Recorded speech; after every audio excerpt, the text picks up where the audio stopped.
The second part of the story, Derica.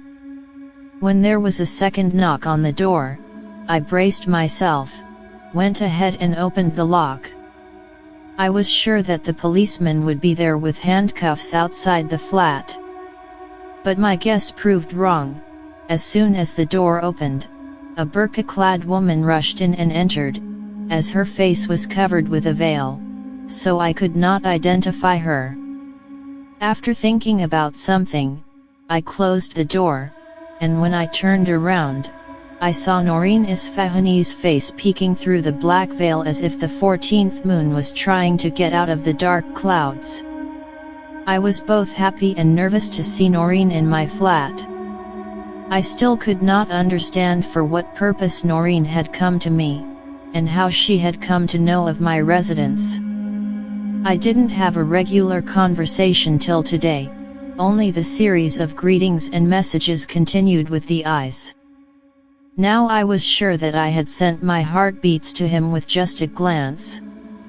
And I myself felt about his positive reaction, but I could not imagine that Noreen has felt so much.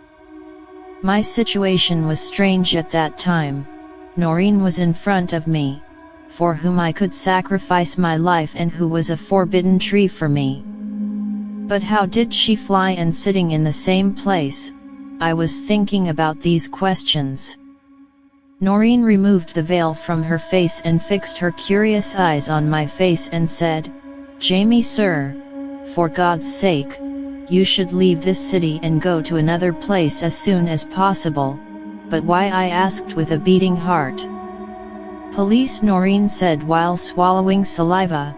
"If the police found out that you were also present in the park yesterday, it could become a problem for you. But I know that Jamshed has become a victim of mysterious circumstances. But the police will definitely try to confuse you. Go away for a few days. Believe me, I will inform you as soon as the situation is favorable. I have come to you in a very critical situation, so at this time we should talk openly instead of formal difficulties. I know everything about you, I have felt everything, and it is because of these feelings that I have taken so much risk to come to you." Noreen said with great confidence. I was taken aback by Noreen's sudden appearance. I was not able to understand what to say about her appearance. At that time, my mind was in a conflicting state. I said in the style of a film hero, "If executioner has become my destiny, then moving away from this city will do nothing." "Jimmy Saab," Noreen replied in an emotional tone, "don't think of me as a distant person. Believe me, as long as I am alive, no one can touch you. Imagine the difficulties I am in when I reach you." I happily said that I wanted to say a lot, but I couldn't find anything. "Don't waste time, go elsewhere than the first train up you get. I said on one condition that you also go with me," came out of my mouth. Noreen became silent after hearing my question. I seized this opportunity and like a true and crazy lover tried to convince Noreen that my life is useless without her. And that if she is not willing to go with me, then I will not leave this city no matter how dangerous the situation proves to be in my favor. I mentioned to him the nights that I had spent in his memory. I openly expressed my longing and anxiety. And for the sake of my eagerness and timely courage, Noreen stood silent for some time staring at my face with empty eyes. Then she did not act with difficulty like me. She promised that as soon as the conditions are favorable, she will meet me and then we will be together forever. In the conversation, I also discovered Noreen, that she is not dissuading me in relation to Jamshed. In response, he assured me by swearing that he is sure of my innocence, and the killer is some other evil force, so my heart became lighter. I really felt that Jamshed was killed not by me but by someone else. Noreen sat for some time and informed me about the ups and downs of the situation, she was very close to me. It felt like we had known each other for years. She assured me of her love and went back comforting me. The new direction that the situation had taken was 100% in my favor. You believe that Ramat Ali was in your employ till dawn? Yes. May I ask why you fired him from your job, said the inspector with some sarcasm. I was not used to this kind of behavior. No offense, Mr. Jimmy. Have you read the story of Kamala's murder? The employee's statement is that the deceased was with you in your bedroom that night. I flatly denied that Kamala was not with me. You have no right to accuse me of murder on the mere statement of an employee. After a pause, the inspector asked in a low voice, Mr. Jimmy, may I ask where your car is now? Look, I said without getting angry. Then I was about to go out with the inspector, when Derica, who was seriously assessing the situation, said to me, Jimmy, it's time to buy the inspector. Derica said that now it is necessary to buy the inspector because the wheels of the car are covered with sand, which can confuse you in the murder. Jimmy, why did you stop? Are you feeling confused while getting your vehicle inspected? No, I said quickly and controlled myself very gently. Inspector, I have something important to say to you. I told the inspector that my employee tried to trap me by taking advantage of the delicacy of the occasion. He has blackmailed me many times because of girls. The employee started making conspiracies in his mind, and in the morning when he demanded a huge amount from me, he threatened me when I refused. Seeing that he can implicate me in Kamala's case. He also showed me the morning papers. I didn't understand how he could implicate me in Kamala's murder, so I was confused for a moment. Then he quickly controlled his anger and said, the fact is that Inspector Kamla has come to my house a couple of times before. This greedy man said that if I refused to give him the money he demanded, he would trap me by taking a statement against me from Kamala's friend. Inspector, I shook hands and said, I assure you that I have nothing to do with Kamala's murder. Can you tell me how much money your employer asked you for this morning? The inspector uttered his last sentence in a slightly subdued and sarcastic tone. 25,000. This person has been grinding different times before me. The inspector smiled and said, Jimmy sir, act wisely on such an occasion. 1.2 lakhs is not more than your honor in life. I was convinced by Noreen's words that she is very impressed with me, and will leave everything for my sake. So, as soon as he left, I also got down and quickly loaded my belongings on the taxi and left for the station. On reaching the station, I inquired about the cars, then bought a second-class ticket to Bombay and took the first car to my new destination.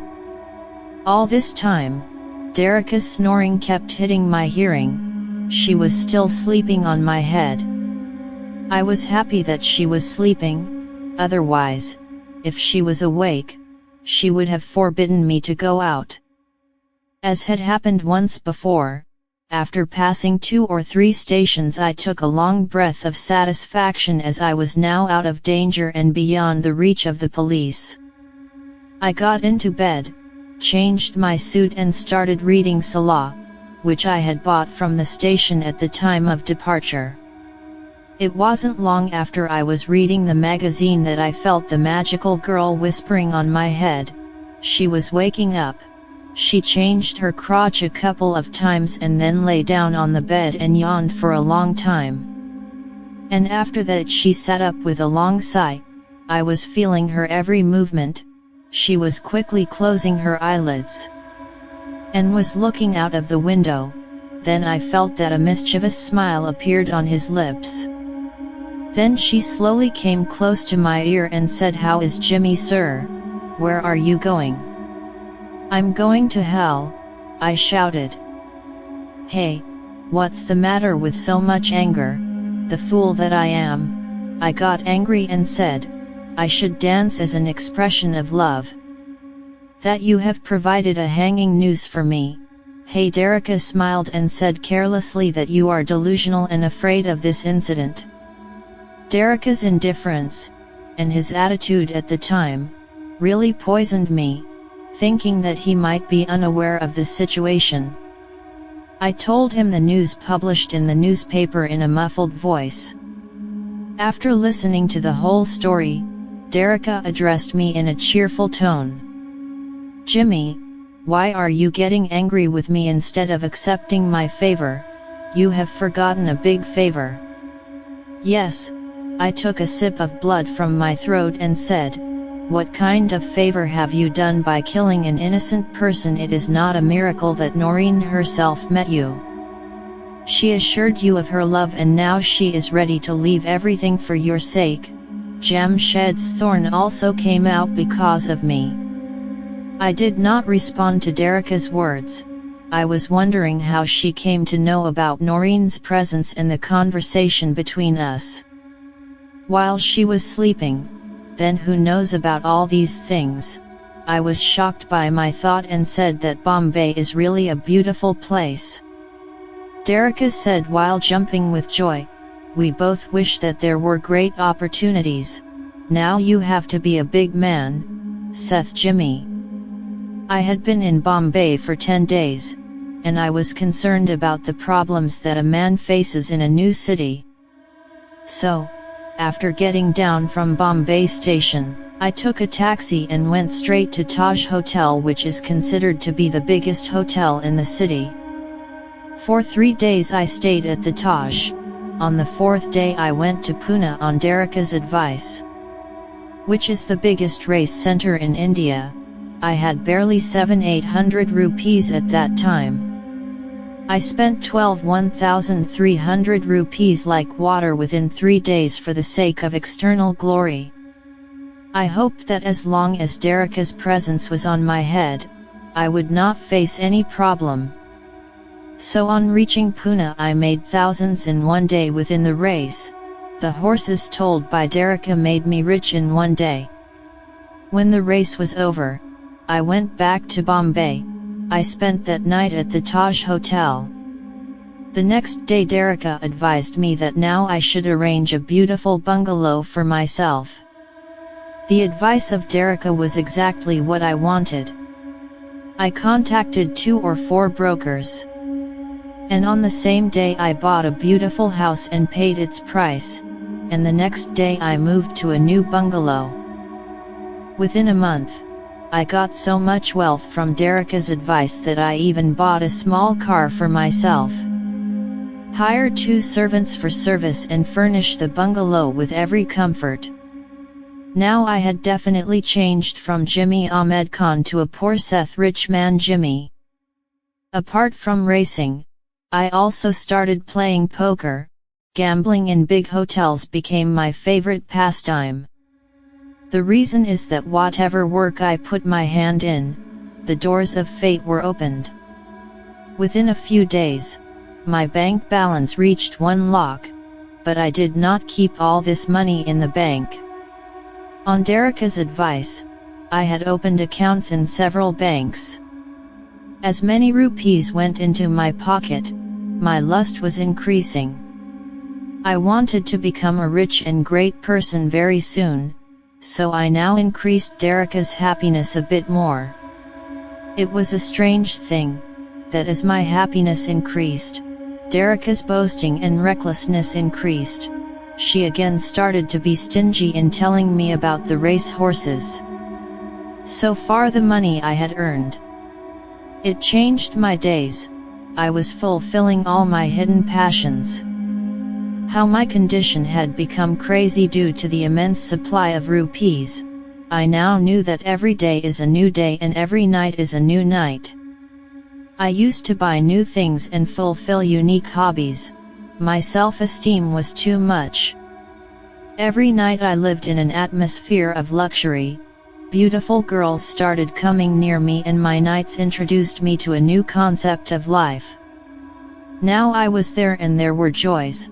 I was there and there were pleasures. After a few days on Dereka's advice, I had also established a personal office of import and export. While my 10 to 12 employees were busy all the time, I started the business just so that no one could suspect me.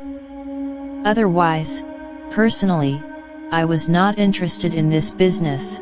All the work was done by an honest manager. Where did I have so much free time from my other hobbies, that I used to go to the office and scratch my head in the files? Getting entangled in the new turmoil, I had forgotten that I had also committed a murder. If I was worried about anyone now, it was Noreen Isfahani's self. After reaching Bombay, I informed her about my address. 10 days after my death, I received 2 letters from Noreen. In these 2 letters, she poured out her heart. And I was assured that in a few days I will have Bombay. Once I had a phone conversation with Noreen. He was very happy to hear about the development of my business. He told me about Jamshed, that the police have not been able to find the mysterious killer and there is no possibility of him. Hearing this news, I breathed a sigh of relief. Bombay, known as the Paris of India, was the perfect destination for my turbulent life. Dereka's mysterious presence had quickly lifted me from the floor and seated me on the throne. All my emotions had died. Yes, I missed Noreen and missed her a lot. Despite the presence of many girls, I could not remove the beautiful thoughts of Noreen from my heart. Now there was only one wish left: to get Noreen. In a very short time I had become a Seth rich man Jimmy. And living in luxury, the big Seth's rich men of Bombay had become my best friends. Acquaintance with the higher officials was born. Numerous artists of the film world also became acquainted with me.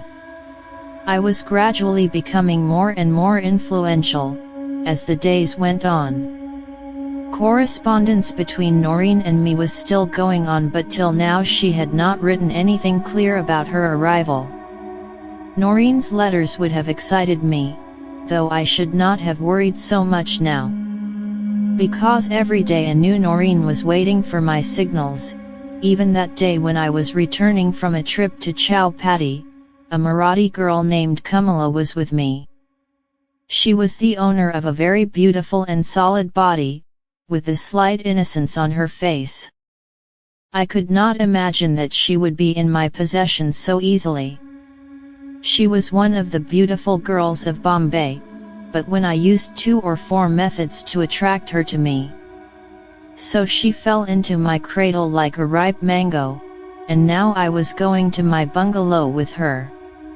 On the way, I bought Kamala expensive gifts.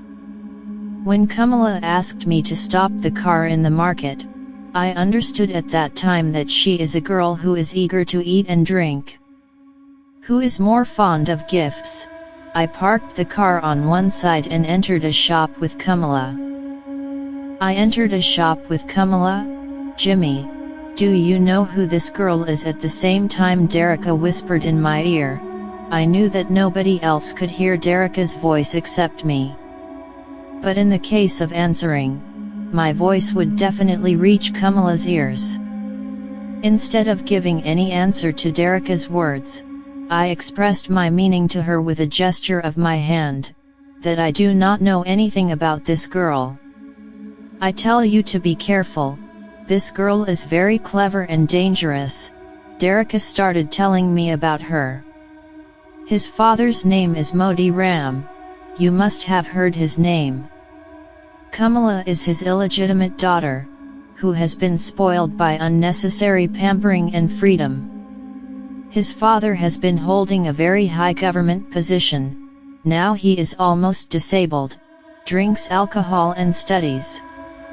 Kamala's father has been wandering all his life.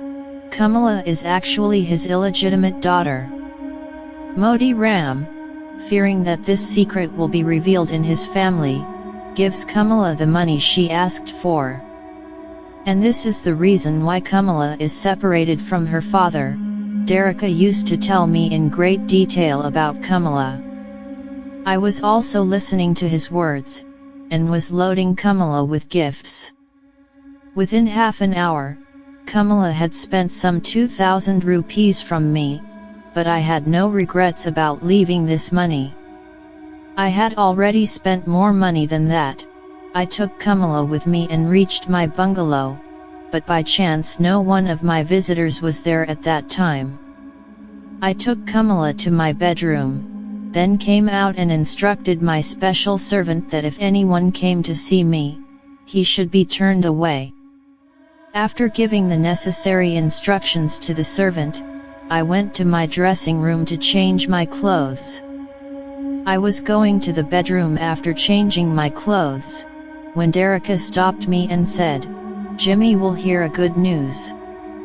"Did?" I asked calmly. "Your light will come to you within 2 or 4 days." "Well, how did you know?" I asked in surprise.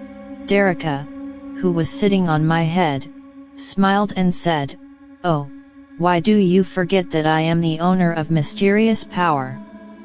Nothing in the world, even if it is thousands of miles away from me, is not out of my sight." "You are really great, my dear sweet Derika," I replied in the mood. Now I was very frank with Derika. "Jimmy, ask me one thing," Derika said while running his soft fingers in my hair. I was feeling that a cheerful smile was spreading on her lips. "Whatever you want to ask, just ask quickly. You know that Kamala is waiting for me." I smiled and said. Derika patted my head and then bent forward on his elbows and asked very confidentially, "You are not ashamed of what you do in my presence?" "Not now, I will answer later after thinking," I jokingly said to avoid Derika. "Kamala is really a very healthy girl, the owner of a full body, healthy and energetic." Jimmy started to say, "So he likes you too?"